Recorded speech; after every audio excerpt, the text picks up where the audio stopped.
head. A Harvard business professor and economist asked more than 5,000 Americans how they thought wealth was distributed in the United States. This is what they said they thought it was. Dividing the country into 5 rough groups of the top, bottom, and middle 3 20% groups, they asked people how they thought the wealth in this country was divided. Then he asked them what they thought was the ideal distribution. And 92%, that's at least 9 out of 10 of them, said it should be more like this. In other words, more equitable than they think it is. Now that fact is telling, admittedly, the notion that most Americans know that the system is already skewed unfairly. But what's most interesting to me is the reality compared to our perception. The ideal is as far removed from our perception of reality as the actual distribution is from what we think exists in this country. So ignore the ideal for a moment. Here's what we think it is again. And here is the actual distribution. Shockingly skewed. Not only do the bottom 20% and the next 20%, the bottom 40% of Americans barely have any of the wealth. I mean, it's hard to even see them on the chart. But the top 1% has more of the country's wealth than 9 out of 10 Americans believe the entire top 20% should have. Mind-blowing. But let's look at it another way, because I find this chart kind of difficult to wrap my head around. Instead, let's reduce the 311 million Americans to just a representative 100 people. Make it simple. Here they are: teachers, coaches, firefighters, construction workers, engineers, doctors, lawyers, some investment bankers, a CEO, maybe a celebrity or two. Now let's line them up according to their wealth. Poorest people on the left, wealthiest on the right, just a steady row of folks based on their net worth. We'll color code them like we did before based on which 20% quintile they fall into. Now let's reduce the total wealth of the United States, which was roughly $54 trillion in 2009, to this symbolic pile of cash. And let's distribute it among our 100 Americans. Well, here's socialism, all the wealth of the country distributed equally. We all know that won't work. We need to encourage people to work and work hard to achieve that good old American dream and keep our country moving forward. So, here's that ideal we asked everyone about. Something like this curve. This isn't too bad. We've got some incentive, as the wealthiest folks are now about 10 to 20 times better off than the poorest Americans. But hey, even the poor folks aren't actually poor, since the poverty line has stayed almost entirely off the chart.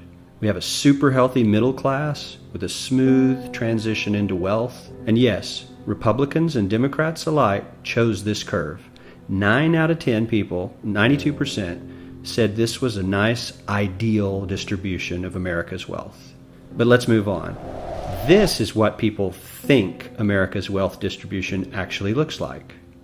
Not as equitable, clearly, but for me, even this still looks pretty great. Yes, the poorest 20 to 30% are starting to suffer quite a lot compared to the ideal, and the middle class is certainly struggling more than they were, while the rich and wealthy are making roughly 100 times that of the poorest Americans, and about 10 times that of the still healthy middle class. Sadly, this isn't even close to the reality. Here is the actual distribution of wealth in America. The poorest Americans don't even register. They're down to pocket change. And the middle class is barely distinguishable from the poor.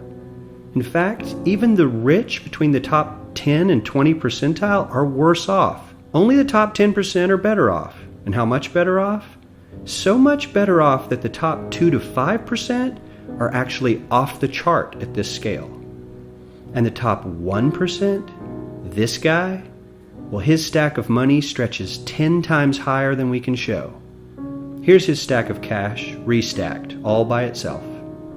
This is the top 1% we've been hearing so much about. So much green in his pockets that I have to give him a whole new column of his own, because he won't fit on my chart. 1% of America has 40% of all the nation's wealth. The bottom 80%, 8 out of every 10 people, or 80 out of these 100, only has 7% between them. And this has only gotten worse in the last 20 to 30 years.